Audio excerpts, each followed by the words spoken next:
Um, Last night at an event sponsored by the Israeli Embassy in Washington, D.C. at the Jewish Museum, sponsored by the American Jewish Committee, who works very hard to advocate for the Jewish community and likewise to hold up Jewish values like coexistence with all of the peoples around us.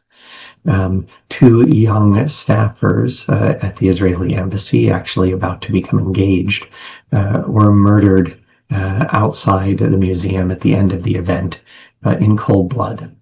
After murdering them, the individual who was seen taking the shots shouted, "Free, free Palestine," while being arrested.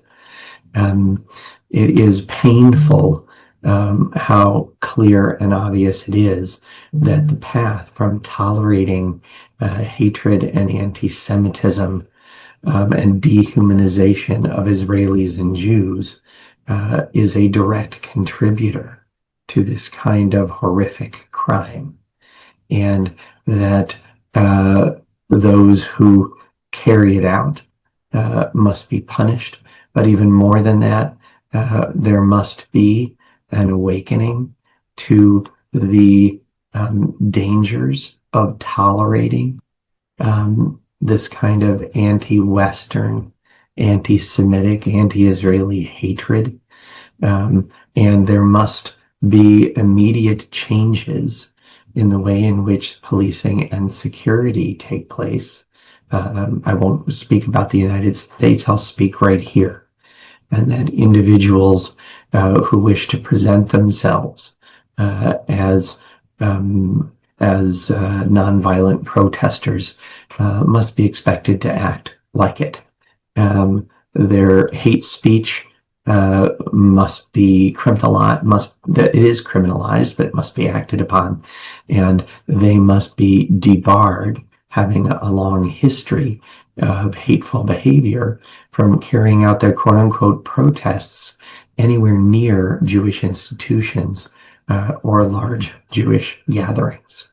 I look forward to hearing about the additional steps that are taken to change the reality around us, to change what is accepted and how the police behave and deal with those who shout hateful slogans and carry out hateful acts in support of named terrorist groups like Hamas.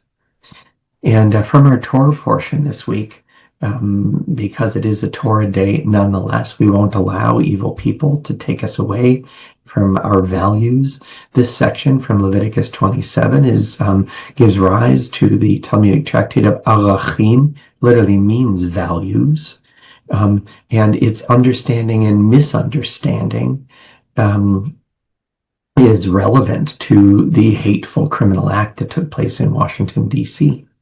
In the days of the Torah, there was no money, not the way we think of it. And so people made vows, and they made vows in the form of animals and objects. But also, as it says here in 27, when any party explicitly vows to the eternal, the equivalent for a human being, the value of a human being, the follow shall apply. If it is a male from 20 to 60 years old, the equivalent is 50 shekels of silver. If a female, 30, etc.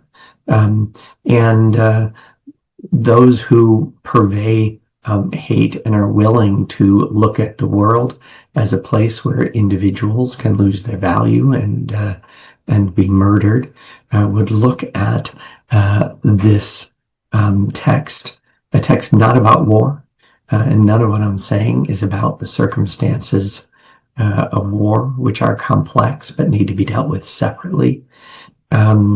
That we might misunderstand and think because of what we say that people only have a limited value and a value that can be taken or spent, when in fact it's very clear both in the words themselves and the interpretation of Torah that why is it that a male would be worth more than a female and certain ages are worth more than others?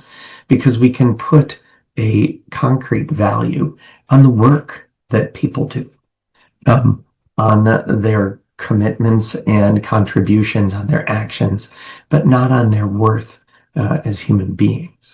And when we allow and encourage people to speak as though other human beings had concrete values, it allows them to indicate that others have no value, and creates the environment in which vile terrorist attacks like the one in Washington, D.C. Happen. And aside from the expected condemnations, I look forward to and expect to see, and will work with partners to see that that actions change, that the rules and engagement for the police change, so that people are protected from the kind of hate this represents.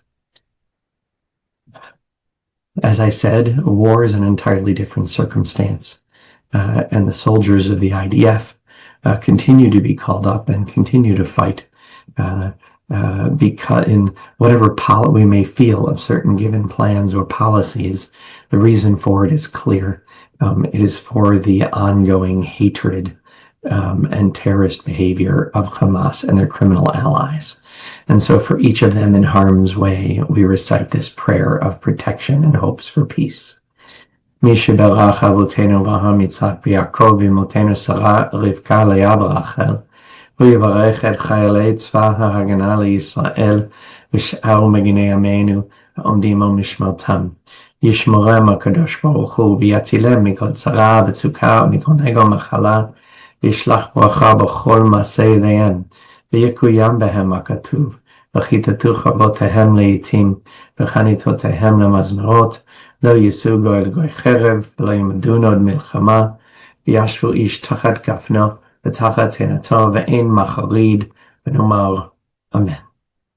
May the one who blessed our ancestors bless the soldiers of the IDF and all who stand on guard for us. May the Holy One guard them against all difficulty and distress, injury and illness. May all of their actions bring blessing, fulfilling the prophet's words. Let them beat their swords into plowshares and their spears into pruning hooks. Let nation not lift up sword against nation, and may they learn war no more. May all sit under a vine or fig tree, and none shall make them afraid.